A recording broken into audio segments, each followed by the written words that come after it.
আমরা তো সবাই পিছনে চলে আসলাম। তখন তিনি আস্তে করে ঘুরে গিয়ে এদের দিকে সম্বোধন করে ওই 32 জন লিডারকে সম্বোধন করে বলছেন, আচ্ছা এতক্ষণ আপনারা কি করছিলেন? তারা তো রেগে আরো লাল, যে গতকাল রাত থেকে এই দুপুর পর্যন্ত আমরা বৃষ্টির জন্য পানি যাতে হয়, বৃষ্টি যাতে হয় তার জন্য দোয়া চাইছি, তুমি সব জানো। তুমি বললে একটা কাজ করলে বৃষ্টি হবে, আবার এখন তুমি জিজ্ঞাসা করছো এতক্ষণ তোমরা কি করছিলে? তো তখন বলে আচ্ছা আচ্ছা ঠিক আছে, আমরা গতকাল থেকে বৃষ্টির জন্য দোয়া চাইছিলাম। বলো আচ্ছা আচ্ছা। আবার ঘুরে দাঁড়িয়ে গেলেন, কিছুক্ষণ চুপচাপ। তখন পিছন থেকে আবার বলছেন, মুহাম্মদ কি ব্যাপার, কি হলো, কি করবে? করবে তো, বৃষ্টি কোথায়? তো তখন আবার ঘুরে গিয়ে ওই 9 বছরের শিশু মুহাম্মদ বলছেন, আচ্ছা তোমরা কি তাহলে চাও গতকাল থেকে এই পর্যন্ত এত লম্বা সময় মক্কার 32 জন তোমরা টপ 32 লিডার্স মিলে গতকাল থেকে যেভাবে কাবার প্রতিপালকের কাছে বৃষ্টির জন্য দোয়া চেয়েছো, ইয়া রাব্বি কাবা আগিসনি গাইসাম মুবিনা, হে কাবার প্রতিপালক তুমি বৃষ্টি বর্ষণ করো, আমিও কি তোমাদের মতো কাবার প্রতিপালকের কাছে বৃষ্টির জন্য হাত তুলে দোয়া চাইবো? তো তখন ওই 32 জন লিডার বলছে, তাই না, তো আবার কি, আমরা দোয়া চাইছি, তুমি তো দোয়া চাইবে তবে তো বৃষ্টি হবে, তা তুমি কি করবে বলবে তো। তো তখন ওই 9 বছরের শিশু মুহাম্মদ বলছেন, হে 32 লিডার শুনে রাখো, তোমরা যে মক্কা শহরের 32 জন লিডার গতকাল থেকে এই পর্যন্ত বৃষ্টির জন্য কাবার প্রতিপালকের কাছে দোয়া চাইছিলে, আর আমি মুহাম্মদ যদি তোমাদের মতো দোয়া চাই, তাহলে মুহাম্মাদের আর তোমাদের মধ্যে পার্থক্য কি হলো? একবার বলা যাবে না সুবহানাল্লাহ? তো তখন এই 32 জন লিডার অবাক নয়নে তার দিকে তাকিয়ে আছে, 9 বছরের ছেলে বলে কি? তো তখন আল্লাহ রাসূল বললেন, আমি মুহাম্মদ যে ভবিষ্যতের নবী হব, তার জন্য আল্লাহ পাকের যে মুআজিজা সেটা তো আল্লাহ পাক আমার দ্বারা দেখাবেন, আপনারা যে যেখানে আছেন ওইভাবেই থাকুন। দয়ার নবী ঘুরে কাবার দিকে দাঁড়িয়ে গেলেন, কোনো হাত তুললেন না, কোনো দোয়া করলেন না, তিনি আস্তে করে ঠিক আমার দিকে দেখেন, কাবা সামনে রেখে আস্তে করে শুধু একবার আর চোখে আসমানের দিকে শুধু তাকিয়েছেন, সঙ্গে সঙ্গে পুরো মক্কা শহর মেঘে ঘিরে গিয়েছে। বলুন সুবহানাল্লাহ। কালো মেঘ যখন উঠেছে, হাওয়া শুরু হয়ে গেছে, সবাই তখন কি ব্যাপার, কি হলো হঠাৎ বুঝতে পারলেন না। তারপরে তিনি হাত তুললেন না, কোনো দোয়া করলেন না, আস্তে করে প্রথমবারের থেকে আর একটু বেশি মাথাটা ঘুরালেন আসমানের দিকে, সঙ্গে সঙ্গে রিমঝিম রিমঝিম বৃষ্টি বর্ষণ শুরু হয়ে গেল। বলুন সুবহানাল্লাহ। শেষবার তৃতীয়বার ওই 9 বছরের শিশু মুহাম্মদ একদম মাথাটাকে আসমানের দিকে তুলে এইভাবে যখন আসমানের দিকে তাকালেন, একদম মুষলধারে বৃষ্টি শুরু হয়ে গেল। তখন সবাই ভিজতে লাগলো, পুরো মক্কার অলি গলি, কুয়া, খাল, বিল, যত নিচু জায়গা ছিল পুরো মুষলধারে বৃষ্টি হয়ে সবাই যখন বৃষ্টি হচ্ছে প্রচন্ড পরিমাণে, সবাই ভিজতে ভিজতে এবার যে যার বাড়ির দিকে ফিরে যাচ্ছে। আর সবাই একটা মুখে বাক্য, মোহাম্মদ আ গয়ে, কদিমা মোহাম্মদ, কদিমা মোহাম্মদ, মোহাম্মদ আ গয়ে, মোহাম্মদ আ গয়ে, যে মোহাম্মদ সে এসে গেছে। আজ তার বদৌলতে সারা মক্কার 32 লিডার দোয়া চাইলো, তাদের দোয়া কোনো কার্যকরী হলো না, বৃষ্টি হলো না। কিন্তু মোহাম্মদ 9 বছরের বাচ্চা সামান্য কি করলো, মাথায় উঁচু করলো, তাতেই বৃষ্টি শুরু হয়ে গেল। এই বলতে বলতে যাচ্ছে, এমন সময় গায়েব থেকে আওয়াজ আসলো, হে আমার হাবিব, হে আমার দোস্ত, কয়েকটা জিনিস তোমাকে বলি শোনো। 1 নম্বর, এখন তোমার মাত্র 9 বছর বয়স। এই 9 বছর বয়সে পুরো মক্কা শহরের টপ 32 লিডার যারা নেতা, 32 জন বড় বড় নেতা, তাদেরকে পিছনের সারিতে দাঁড় করিয়ে দিলাম, আর তোমাকে তাদের সামনে দাঁড় করিয়ে দিলাম, তোমাকে পেশওয়া করে দিলাম, যে ভবিষ্যতে তুমি নেতৃত্ব দেবে, তুমি জাহানের সারা বিশ্বকে তুমি পথ দেখাবে, গাইডলাইন দেবে, দিক নির্দেশনা দেবে, অন্ধকারকে দূরীভূত করে পুরো পৃথিবীকে তোমার নূরের আলোয় আলোকিত করবে। এখন এই 32 জন নেতা তোমার পিছনে, তাদের ইমাম পেশওয়া তোমাকে বানিয়ে দিলাম। এখন তো অনেক বাকি আছে, বয়স এখনো অনেক বাকি, 40 হবে তবে নবুয়ত পাবে। আর শোনো, হে আমার হাবিব, হে আমার দোস্ত, তুমি এত কষ্ট কেন করতে গেলে? 3 বার আসমানের দিকে মাথা কেন তুললে? এত কষ্ট করার কোনো প্রয়োজনই ছিল না। তুমি প্রথম একবার আর নয়নে আসমানের দিকে আল্লাহর দিকে দেখলে, দ্বিতীয়বার আসমানের দিকে তার থেকে একটু বেশি মাথা ইশারা করে দেখলে, তৃতীয়বার পুরো মাথা উঁচু করলে, এতে তো তোমার অনেক কষ্ট হয়েছে। এত কষ্ট কেন করতে গেলে? হে আমার হাবিব, তুমি তো আঙ্গুলের ইশারা করে দিতে পারতে, আমি আল্লাহ বৃষ্টি বর্ষণ করে দিতাম। বলুন সুবহানাল্লাহ। এই ঘটনাটা এত সুন্দর, এই ঘটনাটা শোনার পরে, জানার পরে বিশ্ববিখ্যাত কবি আল্লামা রুমি আরবিতে একটা কবিতা লেখেন, শের লেখেন, একটা পোয়েট্রি লেখেন। লেখার পরে রাতে যখন তিনি শুয়ে পড়লেন, ঘুমিয়ে গেলেন, তখন তিনি স্বপ্ন যোগে দেখছেন যে আল্লাহ রাসূল সাল্লাল্লাহু আলাইহি ওয়াসাল্লাম ওই রাতে স্বপ্নে তার কাছে এসেছেন, আল্লামা রুমির কাছে এসেছেন, এসে বলছেন, হে রুমি, তুমি যে কবিতা তুমি লিখেছো, এই কবিতা লেখার কারণে তোমাকে মাফ করে দেওয়া হলো। আর এই কবিতা যারা পড়বে, পড়ার কারণে তাদেরকেও মাফ করে দেওয়া হবে। আর এই কবিতা যারা শ্রবণ করবে, শ্রবণ করার কারণে তাদেরকেও মাফ করে দেওয়া হবে। বলুন সুবহানাল্লাহ। কবিতাটা কি আল্লামা রুমি লিখেছেন এই ঘটনাকে কেন্দ্র করে। আরো একবার মনে রাখবেন, যখন বৃষ্টি হচ্ছিল না তখন কি করলেন তিনি? প্রথম একবার আস্তে করে মাথাটা আসমানের দিকে তুললেন, মেঘ এসে গেল। দ্বিতীয়বার মাথাটা তুললেন, রিমঝিম বৃষ্টি শুরু হলো। তৃতীয়বার যখন পুরো মাথাটা আসমানের দিকে তুললেন, মুষলধারে বৃষ্টি শুরু হয়ে গেল। এটাকে কবিতার মাধ্যমে তিনি লিখেছেন, আল্লামা রুমি লিখেছেন, খাসাফাল কামারু বিজামালিহি নাতাকাল হাজারু বিজালালিহি ইসতাসকাল গামামা বিওয়াজহিহি সাল্লু আলাইহি ওয়া আলিহি। হে নবী, তোমার চেহারায় আনোয়ার এত উজ্জ্বল, পূর্ণিমার চন্দ্র তোমার কাছে লজ্জা পায় তোমার সৌন্দর্যের কাছে। হে নবী, তোমার চেহারায় এমন জালাল আল্লাহ পাক দিয়েছে, এমন গাম্ভীর্যতা দিয়েছে, যেটা দেখে পাহাড় পর্বত সকলে সেজদা করতে বাধ্য হয়, গাছ পর্যন্ত সেজদা করতে বাধ্য হয়। হে নবী, তোমার চেহারার পাওয়ার এত বেশি যে চেহারা আসমানের দিকে তুললে যেখানে খরা দেখা দিয়েছে, মক্কার ৩২ জন লিডার যেখানে সবাই হাত তুলে সারা রাত পরের দিন দুপুর পর্যন্ত কেঁদে কেঁদে দোয়া চেয়েও যেখানে বৃষ্টি বর্ষণ হয়নি, হে নবী, তোমার চেহারায় এত নূর আল্লাহ ভরে দিয়েছে। এই চেহারায় আনোয়ার একটু আসমানের দিকে তোলার কারণে আল্লাহ খরা কাটিয়ে রহমতের বৃষ্টি সেখানে বর্ষণ করেছে। খাসাফাল কামারু বিজামালিহি ওয়া নাতাকাল হাজারু বিজালালিহি ইসতাসকাল গামামা বিওয়াজহিহি সাল্লু আলাইহি ওয়া আলিহি। আল্লাহ রাসূল স্বপ্নে এসে আল্লামা রুমিকে বললেন, এই কবিতা লেখার কারণে তোমাকে আল্লাহ মাফ করে দিল। যারা শুনবে, যারা পড়বে, তাদের সকলকেই আল্লাহ মাফ করে দেবেন। দয়ার নবী, বিশ্ব নবী, রাহমাতাল লিল আলামিন, আমার আপনার সম্পর্কে, প্রত্যেকের সম্পর্কে আমরা কিয়ামত পর্যন্ত কিভাবে চলবো, কোন মত পথ অবলম্বন করে চলবো, সে বিষয়ে পরিপূর্ণ ক্লিয়ার গাইডলাইন আমাদের সামনে দিয়ে গেছেন। তার ভবিষ্যৎবাণী তিনি আজ থেকে 1450 বছর পূর্বে তার পবিত্র জবান দ্বারা তিনি ঘোষণা করে গেছেন, তারাকতু ফীকুম আমরাইন লান তাযিল্লু মা তামাসসাকতুম বিহিমা। ওহে আমার সাহাবারা শোনো, তারাকতু, আমি ছেড়ে রেখে যাচ্ছি, ফীকুম, তোমাদের মাঝে, তোমাদের কাছে, আমরাইন, দুটি জিনিস, লান তাযিল্লু, ততদিন পর্যন্ত তোমরা পথভ্রষ্ট হবে না, লাঞ্ছিত হবে না, বঞ্চিত হবে না, নির্যাতিত হবে না, নিষ্পেষিত হবে না, পদধূলিত হবে না।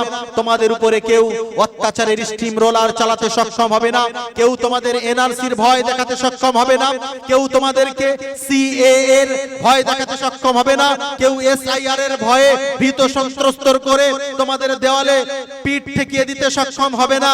যদি তোমাদের ভিতরে দুটো জিনিস থাকে, দুটো জিনিসকে যদি তোমরা আঁকড়ে ধরে অনুসরণ, অনুকরণ করে চলতে পারো, আজ থেকে 1450 বছর পূর্বে দয়ার নবী, বিশ্ব নবী, রাহমাতাল লিল আলামিন তার পবিত্র জবান দ্বারা ঘোষণা করেছেন, ওহে আমার সাহাবারা শোনো, কিয়ামত পর্যন্ত ডোমসডে বা মহাপ্রলয়ের দিবস অনুষ্ঠিত হওয়ার পূর্ব মুহূর্ত পর্যন্ত যতদিন মানুষ এই দুটি জিনিসকে আঁকড়ে ধরে অনুসরণ, অনুকরণ করে যদি নিজের জীবনকে পরিচালিত করতে সক্ষম হয়, তাহলে কিয়ামত পর্যন্ত মুসলমান জাতি মাথা উঁচু করে ইজ্জতের সাথে সম্মানের সাথে আল্লাহর আসমানের নিচে আল্লাহর জমিনের উপরে তারা বিচরণ করবে, তারা রাজত্ব করবে। আর যখনই এই দুটো জিনিসকে ছেড়ে, কোরআন আর হাদিসকে ছেড়ে তারা তাদের মন মতো দুনিয়ার মায়া জালে ফেসে গিয়ে দুনিয়ার মোহে পড়ে নিজের ইচ্ছা মতো চলতে শুরু করবে, প্রতি পদে পদে লাঞ্ছিত, বঞ্চিত, নির্যাতিত এবং নিষ্পেষিত হতে থাকবে। আজ আমরা কোরআন ছাড়ার কারণে, আজ আমরা হাদিস ছাড়ার কারণে, আজ আমরা নবীর সুন্নাত ছাড়ার কারণে আজ আমাদের উপরে এত আবাল, আজ আমাদের উপরে আমাদের মুসলিম ছাড়া অন্য সমস্ত ধর্মাবলম্বীরা তারা একত্রিত হয়ে প্ল্যান পরিকল্পনা করে ছলে বলে কলে কৌশলে বিভিন্ন ভাবে আজ আমাদেরকে কোণ ঠাসা করে ফেলছে। আজ আমাদের উপরে বিভিন্ন ভাবে স্টিম রোলার চালাতে তারা সক্ষম হচ্ছে। আজ শতকরা 90% মানুষ আমরা মসজিদের ধারে কাছে যাই না। 10% যাদের কবরে এক পা চলে গেছে তারা শুধু নামাজের জন্য মসজিদে যায়, বাকি আমরা নামাজের জন্য মুয়াজ্জিনের আযান কানে শোনার পরেও মসজিদমুখী হই না। আজ আমরা সবকিছু শোনার পরেও দিনের কথা শুনতে আমাদের ভালো লাগে না, ভালো কথা শুনতে ভালো লাগে না, জামাতে যেতে ভালো লাগে না, ভালো ওয়াজ শোনার কথা ভালো লাগে না। গান বাজনা, থিয়েটার, ফিল্ম, যত রকম ফিল্ম, এই সমস্ততে আমরা মত্ত হয়ে আছি, দুনিয়ার মায়া জালে ফেসে আছি। আজ যদি আমরা সজাগ সচেতন না হই, আজ আমরা গোনা করতে করতে আমাদের দিলকে এত বেশি কালো করে ফেলেছি, আমাদের দিল কয়লার মতো কালো হয়ে গেছে। কোরআনের কথা, কোরআনের আয়াতের কথা আর শুনতে ভালো লাগে না। কোরআনের ব্যাখ্যা বিশ্লেষণ, বিশুদ্ধ হাদিসের তার এক্সপ্লেনেশন, তার ব্যাখ্যা বিশ্লেষণ শুনতে ভালো লাগে না। আল্লাহ তাবারক ওয়া তাআলা তার স্বীয় বাণীতে তার তহিন ভাষায় ঘোষণা করে দিয়েছেন, ইন্নামাল মুমিনুনা আল্লাযীনা ইযা যুকিরাল্লাহু ওয়াজিলাত কুলুবুহুম ওয়া ইযা তুলিয়াত আলাইহিম যাদাতুহুম ঈমানা ওয়া আলা রাব্বিহিম ইয়াতাওয়াক্কালুন। যারা মুমিন হবে, যারা ঈমানদার হবে, যাদের ভিতরে ঈমানি পাওয়ার প্রদীপ থাকবে, যখন তাদের সামনে কোন বক্তা কোরআনের এক একটা আয়াত তুলে তুলে তার অর্থ, তার অনুবাদ, তার ট্রান্সলেট, তার ব্যাখ্যা, তার বিশ্লেষণ, সেই আয়াতের শানে নুজুল, তার তাফসীর যখন উপস্থাপন করবে, তখন ওই মুমিনদের দিলে ঈমানি পাওয়ার আরো বেশি বাড়তে থাকবে।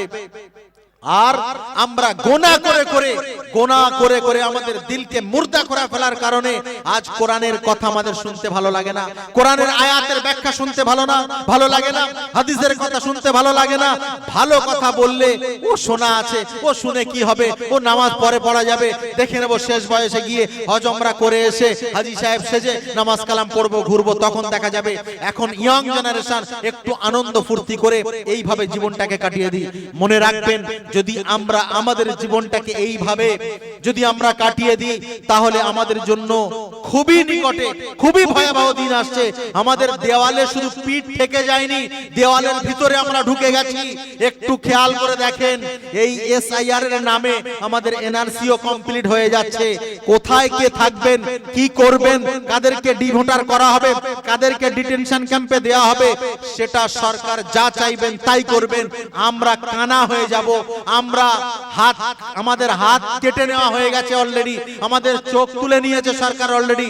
যদি বলেন কেন, আমরা যে আধার কার্ড করেছি, চোখের আমরা সবকিছু তাতে দিয়ে রেখেছি, আমরা আমাদের 10টা আঙ্গুলের ছাপ দিয়ে রেখেছি। এমন সিস্টেম প্রয়োজনে সরকার করতে পারে, সবকিছু বাতিল হয়ে যাবে, এক পলকে বোতাম মেরে দেবে, টোটাল অ্যাকাউন্টে যা টাকা আছে আর তুলতে পারবে না, কোনো এটিএম কাজ করবে না, কোনো ব্যাংকে গেলে টাকা তুলতে পারবে না, কোনো রকমের আধার কার্ড কোনো কার্যকরী হবে না, কোনো pan card, voter card, driving licence, passport, কোনো ডেটার কাজ করবে না। তারা যেমন চাইবে, ইচ্ছা করলে তেমন করতে পারবে। এগুলো সব আমাদের কর্মের ফল। আজ আমরা কোরআন ছাড়ার কারণে, আজ আমরা হাদিস ছাড়ার কারণে, আজ আমরা মসজিদ থেকে দূরে থাকার কারণে আজ আমাদের উপরে এই অত্যাচারী বাদশা চাপিয়ে দেওয়া হয়েছে, জালিম বাদশা নিযুক্ত করা হয়েছে। যতদিন পর্যন্ত না আমরা ইসলাম মেনে, কোরআন মেনে, হাদিস মেনে মসজিদমুখী না হতে পারবো, আমাদের উপরে আরো কঠিন থেকে কঠিনতর আমাদের উপরে এমন জালিম বাদশা নিযুক্ত করা হবে যা আমাদের সহ্যের বাইরে হয়ে যাবে। মানুষ বিভ্রান্তির মধ্যে এখন যেমন ছোটাছুটি করছে, এ তো সবে শুরু, এখনো তো অনেক কিছু বাকি আছে, কোথায় যাবে কি হবে কেউ জানে না। সেই জন্য আসুন, এখনো সময় আছে। আজ একটা ফ্যামিলিতে যদি দুটো বাচ্চা থাকে, চারটে বাচ্চা থাকে, স্বামী স্ত্রীর মধ্যে গন্ডগোল, স্বামী স্ত্রীর মানে না, স্ত্রী স্বামীর কথায় ওঠে না বসে না, কেউ কারোর মানামানি করে না, ছেলে মা বাপের অবাধ্য, মেয়ে পিতামাতার অবাধ্য, কেউ কারোর কথা শোনে না, ফ্যামিলিতে এমন বিশৃঙ্খলা পরিবেশ তৈরি হচ্ছে, মানুষ চিন্তা করে পাচ্ছে না কি করবে, খালি তাবিজ কারকদের কাছে যাচ্ছে, তাবিজ দেন হুজুর, তাবিজ দেন, পানি পড়ে দেন, কোনো কাজ হবে না। যদি আমরা চাই আমরা সুখে আমাদের দাম্পত্য জীবনকে সুখময় করব, আমাদের ফ্যামিলি মেম্বারকে আমরা সুন্দর করে নিয়ে নবীর সুন্নত মোতাবেক চলবো, তাহলে তাদের জন্য একটা আমল বলে দিয়ে যায়, পরীক্ষিত আমল। আজ যারা বিপদে পড়ে আছেন, এমন পেরেশানিতে আছেন যে পেরেশানি দূর হচ্ছে না, টেনশনে আছেন, নিজের ছেলেটা কথা শোনে না, ছেলেটা অবাধ্য, মেয়েটা অবাধ্য, বাড়িতে কোন রকম সংসারে শান্তি ফিরে পাচ্ছেন না, যত রকমের পেরেশানি আছে, যত রকমের সমস্যা আছে, যার যে ধরনের সমস্যা আছে, যদি কেউ নিয়মিত এই আমলটা কিছুদিন করতে পারে, তাহলে আল্লাহ তাবারাক ওয়া তাআলা তার প্যারা হাবিব সাল্লাল্লাহু আলাইহি ওয়াসাল্লামের দ্বারায় উম্মতদের জন্য যে শিখিয়ে দিয়ে গেছেন, হাদিস এবং কোরআন ঘাটলে আমরা যে আমলগুলো পাই, ছোট্ট ছোট্ট আমল, যদি আমরা সেগুলো করতে পারি, তাহলে আমাদের জন্য আমাদের দুনিয়াতে বাকি সময়টুকু শান্তিতে বসবাস করার সুযোগ আল্লাহ পাক দেবেন, সমস্ত রকম পেরেশানিকে আল্লাহ পাক দূরীভূত করবেন। একটা ছোট্ট আমল, 5 ওয়াক্ত নামাজ পড়তে হবে, আর এশার নামাজের পরে ওই পাটিতে বসে প্রথম 100 বার যে কোনো দরুদ শরীফ পাঠ করতে হবে। যদি আমরা নামাজে যে দরুদ পড়ি, দরুদ ইব্রাহিম পড়া সম্ভব হয় পড়তে পারি, যদি সম্ভব না হয় শুক্রবার আসরের পরে একটা দরুদ শরীফ আমরা অনেকে পড়ি, আল্লাহুম্মা সাল্লি আলা মুহাম্মাদিন নাবিয়্যিল উম্মি ওয়া আলা আলিহি ওয়া সাল্লিম তাসলিমা। যদি আমরা এটা পারি এটা পড়তে পারি, যদি আমরা বড় দরুদ না পারি, কমপক্ষে ছোট দরুদ সাল্লাল্লাহু আলাইহি ওয়াসাল্লাম এটুকু পড়তে পারি, বা সাল্লাল্লাহু আলা নাবিয়্যিল উম্মি এটা পড়তে পারি, বা আল্লাহুম্মা সাল্লি আলা মুহাম্মাদ, আল্লাহুম্মা সাল্লি আলা মুহাম্মাদ এটুকু পড়তে পারি। এই দরুদ শরীফ 100 বার পড়তে হবে। তারপরে 499 বার লা হাওলা ওয়ালা কুওয়াতা ইল্লা বিল্লাহিল আলিয়্যিল আযীম, এইটা 499 বার পড়তে হবে। আর একবার পড়তে হবে লা হাওলা ওয়ালা কুওয়াতা ইল্লা বিল্লাহিল আলিয়্যিল আযীম, পুরোটাই পড়তে হবে। আর 499 বার পড়তে হবে লা হাওলা ওয়ালা কুওয়াতা ইল্লা বিল্লাহ, এই পর্যন্ত। আর একবার শুধু পড়তে হবে পুরোটা, লা হাওলা ওয়ালা কুওয়াতা ইল্লা বিল্লাহিল আলিয়্যিল আযীম। এই 500 বার কমপ্লিট হওয়ার পরে আবার 100 বার ওই দরুদ শরীফ যেটা মন চায় সেটা পড়বেন, আল্লাহুম্মা সাল্লি আলা মুহাম্মাদ, আল্লাহুম্মা সাল্লি আলা মুহাম্মাদ। পরীক্ষিত আমল, অনেকের কাছে শুনেছি যারা যে উদ্দেশ্যে করেছেন এই আমল এশার নামাজের পরে, কারো 7 দিন পরে, কারো 15 দিন পরে, কারো 21 দিন পরে, কারো 30 দিন, কারো 41 দিন, তার আমল, তার ইখলাস যেমন, তার রুজিটা যেমন হালাল, সেই অনুপাতে কারো 3 দিনে, কারো 7 দিনে, কারো 11 দিনে, কারো 15 দিনে, কারো 21 দিনে তার সমস্ত রকম পেরেশানি আল্লাহ দূর করে দিয়েছেন। কেউ জেলে আছে, নিরপরাধ জেলে ফেঁসে আছে, সেখান থেকে মুক্তি। কেউ বিভিন্ন পেরেশানিতে আছে, সেখান থেকে মুক্তি। ঋণের বোঝা পাহাড় সমপরিমাণ, সেখান থেকে মুক্তি। যদি আমরা এটা করতে পারি, ইনশাআল্লাহ যে নিয়তে করবেন, তারপরে হাত তুলে দোয়া চাইবেন, আল্লাহ আপনার দোয়া শুনবেন এবং সেটা কবুল করবেন, আশা করা যায়। এবং এর সাথে সাথে বর্তমান সময়ে মানুষ সবাই আর্থিক অসচ্ছলতায় ভুগছে, ইনকাম নেই, কি করবে, খরচা বেশি, ইনকাম কম, বিভিন্ন পেরেশানিতে আছে, অনেকে ঋণে জর্জরিত হয়ে আছে। তাদের জন্য একটা ছোট্ট দোয়া, আল্লাহ রাসূল সাল্লাল্লাহু আলাইহি ওয়াসাল্লাম বিশুদ্ধ হাদিসে আছে, আল্লাহুম্মা আকফিনি বিহালালিকা আন হারামিক ওয়া আগনিনি বিফজলিকা আম্মান সিওয়াক। যদি এই দোয়াটা নিয়মিত কেউ রাতে অন্তত একবার, ফজর বাদ একবার, মাগরিব বাদ একবার, বা যখন নামাজ পড়ে হাত তুলবেন যদি একবার করে অন্তত পড়েন, বা যখন মন চাইবে যদি পড়েন, আল্লাহ পাক তার যদি পাহাড় পরিমাণ, শুধু পাহাড় পরিমাণ নয়, এই হাদিসের ব্যাখ্যায় মুহাদ্দিসিনগণ লিখছেন একজন মানুষ গুনাহ করতে করতে যদি জমিন আর আসমানের মাঝখানে এতটা পরিমাণ যদি গুনাহ করে ফেলে আর এতটা পরিমাণ যদি ঋণ করে ফেলে, দুটো হাদিস আছে, একটা গুনাহ করার বিষয় আর একটা ঋণ করার বিষয়। যদি মানুষ এত পরিমাণ ঋণ করে ফেলেছে যে তার ঋণ পরিশোধের কোনো রাস্তা নেই, কিভাবে ঋণ পরিশোধ হবে কোনো রাস্তা খুঁজে পাচ্ছে না, কোটি কোটি টাকার ঋণ, জমিন আর আসমানের মাঝখানের পুরো জায়গাটা সে ঋণ করে ফেলেছে, ভরিয়ে ফেলেছে, এত টাকা ঋণ করেছে। যদি নিয়মিত আল্লাহুম্মা আকফিনি বিহালালিকা আন হারামিক ওয়া আগনিনি বিফাজলিকা আম্মান সিওয়া, এই দোয়াটা যখন মন চাইবে সে যদি পড়ে, বা ফজরের বাদ একবার আর মাগরিব বাদ একবার করে যদি পড়ে, আল্লাহ পাক তার পাহাড় পরিমাণ ঋণকেও একেবারে অল্প সময়ের মধ্যে পরিশোধ করার ব্যবস্থা করে দেবেন। বলুন সুবহানাল্লাহ। আর আমার আপনার মতো আমরা যারা হতভাগা এখানে বসে আছি গুনাহগার, আমাদের জন্য দয়ার নবী বিশ্ব নবী রাহমাতাল লিল আলামিন আল্লাহ পাক তার স্বীয় বাণীতে যেমন একদিকে বলেছেন লা তাকনাতু মির রাহমাতিল্লাহ, বান্দা নিরাশ হয়ো না তোমরা তোমার রবের প্রতি, আমি যে আল্লাহ তোমাদের ক্রিয়েটর, তোমাদের খালিক, তোমাদের মালিক, আমার রহমত থেকে তোমরা নিরাশ হয়ো না। গুনাহ করেছো, আমি তো আছি, আমি আল্লাহ, আমি গফুর রহিম। একবার বান্দা এসো না আমার কাছে, একবার সিজদা করো না আমার কাছে, 2 রাকাত নামাজ পড়ো, পড়ে আমার কাছে চাও। 20 বছর, 30 বছর, 40, 50, 60, 70, 80 বছর সারা জীবন গুনাহ করেছো, বান্দা একবার শুধু তওবা করো আমার কাছে, 2 রাকাত সালাতুত তওবা। এই শীতের রাতে যখন সবাই ঘুমিয়ে যাবে তখন একাকী উঠে খুশুখুশুর সহিত ওযু করে 2 রাকাত নামাজ পড়ো, পড়ে একবার আমার কাছে গিড়গিড়িয়ে কাঁদো আর চাও, ওগো আল্লাহ 2 রাকাত সালাতুত তওবার নামাজ পড়ে তোমার কাছে হাত তুলেছি আল্লাহ, এই 50 বছর 60 বছর বয়সে নামাজ পড়িনি, রোজা করতে পারিনি, হজ করিনি, হজ ফরজ হওয়ার পরেও যাকাত ফরজ হওয়ার পরে যাকাত দিইনি হিসাব করে, ওগো আল্লাহ জেনা, ব্যভিচার, চুরি, ডাকাতি, মার্ডার, যত রকমের গুনাহ আছে এমন কোন গুনাহ বাদ নাই যেটা আমার দ্বারা সংগঠিত হয় নাই। ওগো আল্লাহ তুমি তো সবকিছু জানো মাওলা, তুমি তো বলেছো লা তাকনাতু মির রাহমাতিল্লাহ, বান্দা তোমরা আমার রহমত থেকে নিরাশ হয়ো না।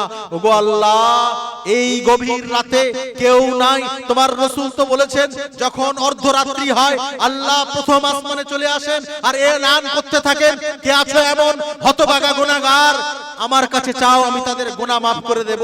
কে আছো এমন বিভিন্ন পেরেশানিতে জর্জরিত, আমার কাছে চাও, আমি তোমাদের পেরেশানকে দূরীভূত করে দেব। কে আছো এমন রুজি রুটির অভাব, আমার কাছে চাও, আমি আল্লাহ তোমাদের রুজি রুটির ব্যবস্থা করে দেব। ওগো আল্লাহ আমি বহু গুনাহ করেছি, আমার গুনার কোনো সীমা নাই, তোমার কাছে এই রাতের আধারে উঠে 2 রাকাত সালাতুত তওবার নামাজ পড়ে হাত তুলেছি, আল্লাহ তুমি আমার বিগত জীবনের সমূহ গুনাহ খাতাকে maaf করে দাও। তো আল্লাহ রাসূল বলছেন আত-তাইবু মিনাজ যামবি কামাল লা যামবালা, যদি কোনো বান্দা এই 50, 60, 70 বছর লাগাতার গুনাহ করে, নামাজ নেই, রোজা নেই, হজ নেই, যাকাত নেই, কোন রকমের শরীয়তের কোন কাজ নেই, একবার যদি রাতে 2 রাকাত সালাতুত তওবার নামাজ পড়ে আল্লাহর কাছে ক্ষমা চায়, ওগো আল্লাহ, ওগো আল্লাহ তুমি তো গফুরুর রহিম, তুমি তো বখশনে ওয়ালা, তুমি তো ক্ষমা করনে ওয়ালা, তোমার কাছে আমি হাত তুলেছি, 2 রাকাত সালাতুত তওবার নামাজ পড়ে তুমি আমাকে ক্ষমা করে দাও।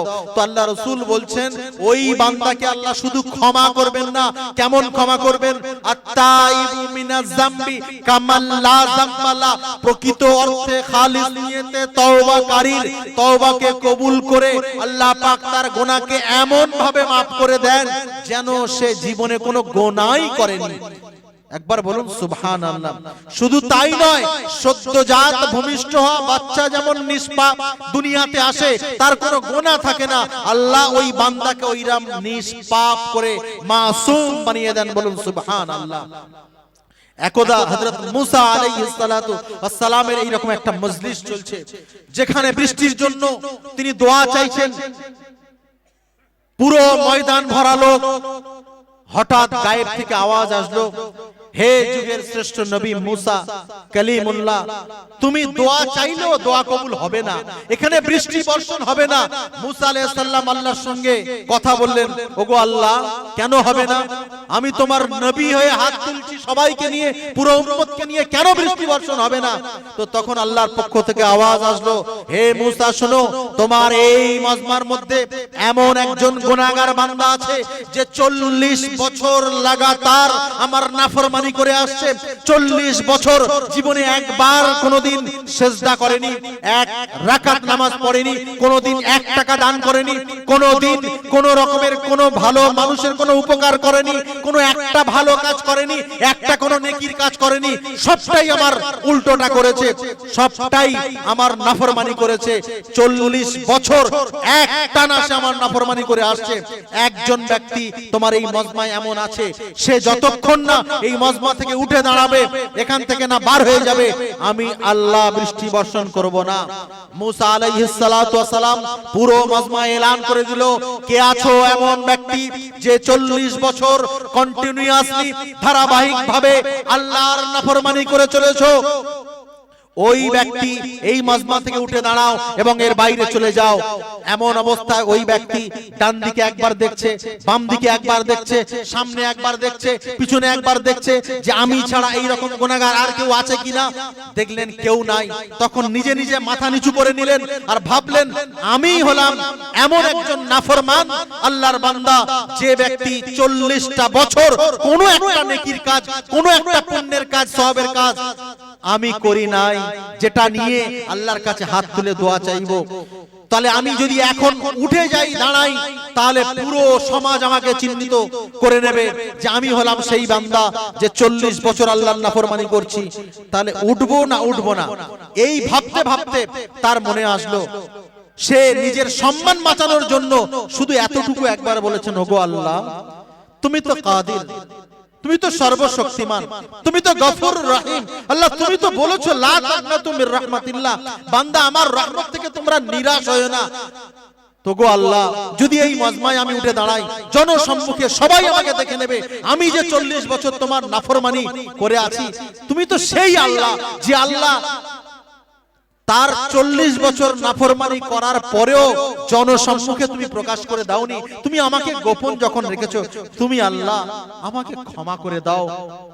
তো এই বলার সাথে সাথে যেই বললেন আল্লাহ যে 40 বছর আমি আপনার নাফরমানি করেছি, আপনি জনসম্মুখে আমাকে, আমি যে এত বড় পাপী তুমি প্রকাশ করনি, আল্লাহ তুমি আমাকে ক্ষমা করে দাও, আমি তওবা করছি।